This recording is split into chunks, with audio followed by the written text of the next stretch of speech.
Thank you very much, Madam Chair, for the opportunity. And I must thank General Obasanjo for influencing you on my behalf, pleading on my behalf. The topics that are being discussed here are very important. And I thought I would not talk again, because most of them have been said since yesterday.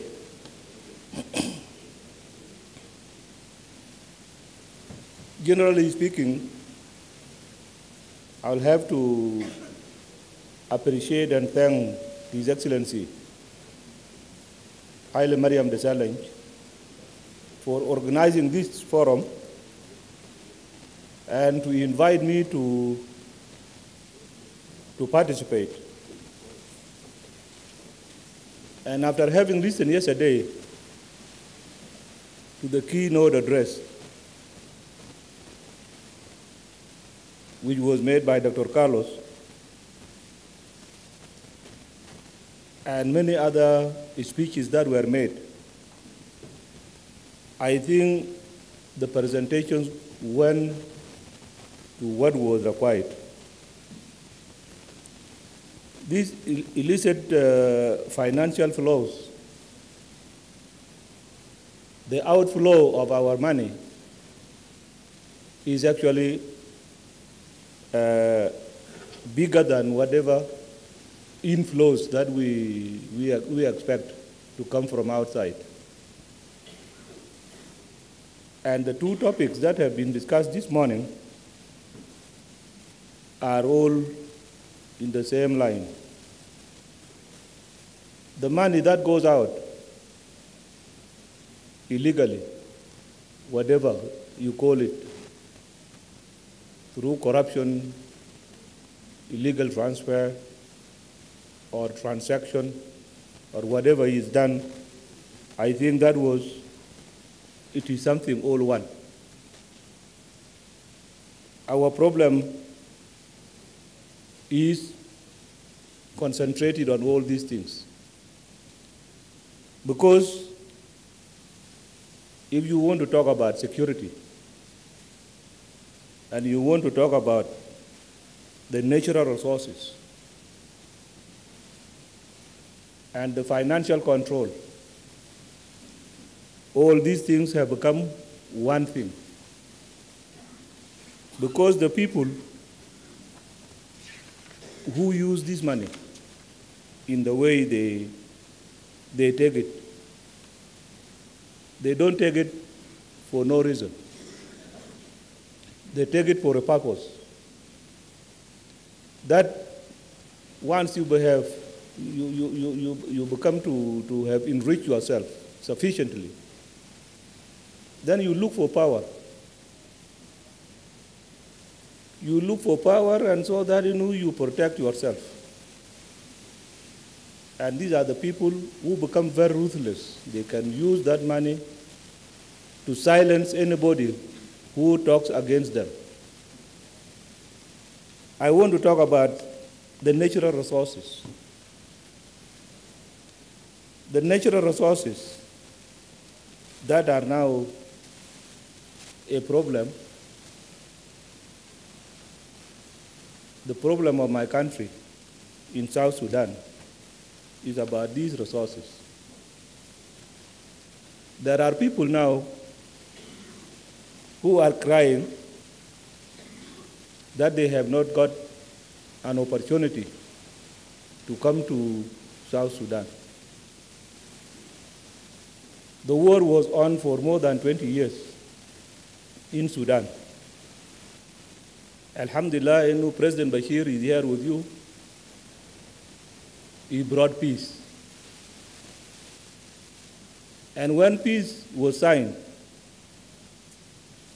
the vultures that were hovering over Sudan landed. We have learned in our cultures that when you see vultures hovering around, And this was one time said by our late leader, Dr. John. There must be a dead animal or something is going to die. So when they realized that there was peace to be signed, they approached Sudan, and especially South Sudan. They knew there will be a vacuum of administration there. Now, yes, they came in. In a very short time, you found that Juba was filled up with many people. And they linked up with some of my colleagues in the government. By that time, we had received a good amount of money from the oil share that we were sharing with President Bashir. That money was disappearing day by day to where you cannot trace it. Now, when I realized that the money was flying away, because they took it in a very intelligent way. People came in as contractors that they want to construct roads, bridges, and many things. And so they entered into contracts. Now when you make contracts and you have signed your contract, you go and look for somebody who has the capacity. You don't have money. You say now you want 30% down payment or 40% down payment. They have to take this money from South Sudan before they could start to do. Those who wanted to build roads will take this percentage so that they go and come with one tractor, one bulldozer, and they say they will come and build the roads. That was one way. Some people disappeared with the money up to now. They never came back. Now, I tried to use my few ammunition under my possession to shoot down whoever is doing this thing. I don't mean the guns ammunition. I used laws.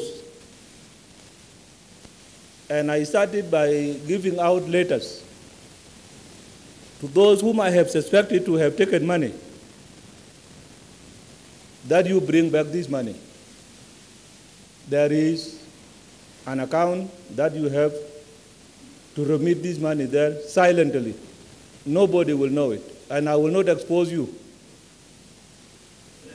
You come and tell me if you want something for your children, tell me how much have you taken. Have you taken 5 million? Have you taken 10 million? What have you taken? We'll come and see, will I leave you something for your children, or will I take it all? That did not work. I made an attempt, which His Excellency here said before he did. I did not go in person to the countries, but I wrote to them all, the international financial institutions that are known and the countries that are known in the world. I wrote to them to help me trace this money in their banks and send it back to me. I got 2 responses. One, those who are generous enough will say this is a very good step that you have taken, and we are going to try our best to help you. To this day, or even tomorrow, I will not get the answer. That was the best group. The other group said, well, we don't expose our customers. We don't have that in our laws, that we run after anybody who might have hidden money in any bank. We don't do it. Full stop. Now, how do you think this money will be retrieved from those people? The issue of natural resources is our problem in South Sudan, and we have so much of it. You can count them, as many as they are, leave alone the oil, leave the land for agriculture, leave the timber, but the real minerals that are underneath, they are many. And water itself, all these have become an insecurity to the people of South Sudan. And there are people who have now come up to fight us indirectly, that they have not been allowed to share in these resources. And they were the ones who brought us the independence. I don't really think that they brought us the independence. South Sudanese asked for their independence since 1947.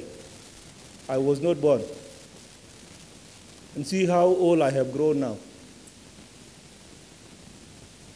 1955, the first rebellion started in South Sudan. And Southerners went to the bush. They fought for 17 years. That was stopped in 1972. For a while up to 1983. Then it was triggered again. And that went on up to 2005, when President Bashir bravely took the decision to end the war. We are now two nations, two countries, and we say we are one people and two countries.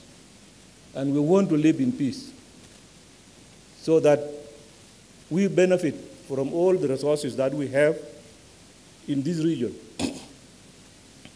It should be the same that those people who are claiming to have helped us bring the independence are not. They have not. Southerners fought by themselves. And if there are friends who have come to help them, those friends who helped them during the war have not asked up to now that, why did you not call us to come and share in enjoying these resources with you? They did not. And those who want to impose themselves have become the problems. And they are now backing this rebellion which has happened in South Sudan. You all know that we are now fighting a new rebellion in South Sudan, which happened on the 15th of December last year. What was the cause? It is what I said from the beginning, that once these people accumulated money, somewhere they would want to have power in their hands, so that they deal away with whoever they don't want, and then to use the money at their will. These are the people who rebelled in December. It is a long story. If I go down to explain it to you, the whole day will go. But this is enough to know that it was through this, because I have always been hammering on the people who have taken the money.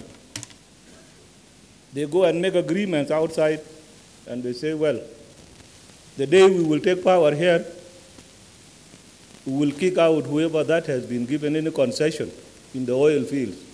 Doing what? We will bring you in to come and do it. And so the insecurity has come to South Sudan because of the resources. And those vultures are still hovering over us, that they must come in to come and run away with whatever that they can take. I want to conclude by saying that the Forum and the African continent must organize itself so that these things are handled by themselves. Africans themselves must get solutions for African problems. Nobody should come from outside to come and tell us, yes, I will do this for you. We should do things ourselves. And if we don't do that, we will remain alone without anything. The whole thing, the country will be taken, you will remain working, but as dead things. I don't want to waste your time, but solutions of African problems must be in the hands of the Africans. And the security and corruption, put them together. Don't separate them. That they are separate. Once there is corruption, there is insecurity. Thank you.